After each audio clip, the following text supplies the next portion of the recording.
ay rated SPG, striktong patnubay at gabay ng magulang.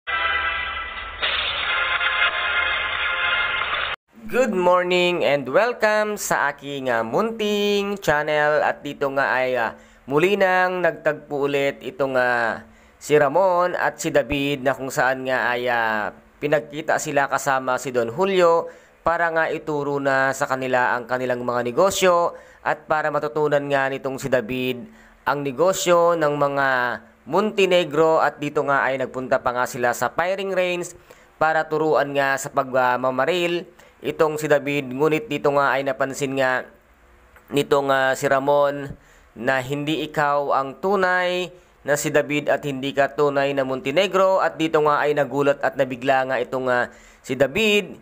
Hindi po sir, ito nga ang sagot dito nitong si David. At dito nga ay unti-unti nang malalaman at mabubuking nitong si Ramon ang buong katotohanan sa pagkatao nga nitong si David, na hindi nga siya ang tunay na Tanggol at tunay na Montenegro. Dahil pala, kaya pala napadpad itong si Tanggol dito kila Marites ay alam na alam pala nitong si Ramon na sila Rigor ang siyang nag-alaga nga sa kanyang anak na itong si Tanggol nung bata pa siya. Kaya ganoon na lang pala kalaki ang galit nitong si Rigor kaya Tanggol, dahil alam niya ang katotohanan na si Ramon nga ang tunay na ama nitong si Tanggol. Kaya ganun kainit ang kanyang ulo at ganun din naman kagalit itong si Ramon kay Rigor, na sana isang araw pag mag-cross ang kanilang landas ay magkakabukingan at malalaman ang katotohanan. At once na malaman din ni Rigor na itong anak niyang si David ay nagpapanggap pala bilang isang tanggol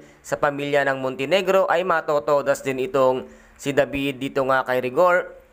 At dito naman ay nais na ring makilala nitong si Mokang ang sinasabi ngang anak nga itong si Alberto na si Tanggol. Ngunit wala pa niyang kaalam-alam itong si Mokang na Tanggol nga ang pangalan ng nag-iisang tagapagmana ng mga Montenegro.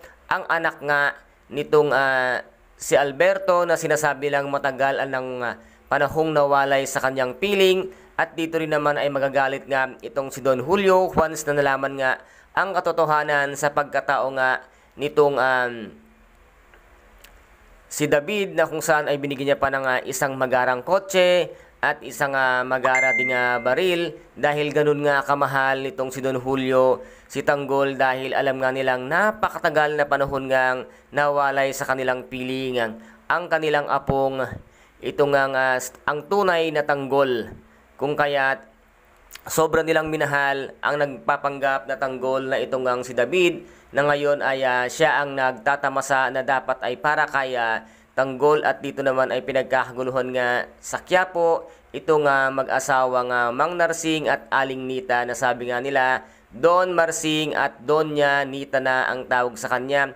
At dito naman ay nagbalik nga sila upang magpakita at magpasalamat nga sa mga kaibigan nila, na kung saan noong dating mahirap pa sila ay tinutulungan sila at mga kasamahan nga nila dito sa Quiapo. At nagpapasalamat din sila sa simbahan nga ng Quiapo, dahil kahit papano ay nagmarangyana ang kanilang buhay, dahil nga nakapangasawa itong si Mokang ng isang multimillionaire na si Alberto Prias, na asawa nga ngayon nitong si Mokang. At dito naman ay si Tanggol at si Bubbles sa kanilang unang misyon ay medyo delikado, dahil nga sa napakarami ng mga gwardya at security nitong si Congressman Sibilia. Ano kaya ang kahihinatnan ng kanilang unang misyon nitong si Bubbles at si Tanggol? At ito po ang ating pakaabangan bukas ng gabi dito nga sa tinaguriang pambansang teleserye FPJ ang Batang Quiapo. At kung nagustuhan po ninyo ang aking video for today, paki-subscribe na lamang po ng aking channel, paki-like and share para maging update kayo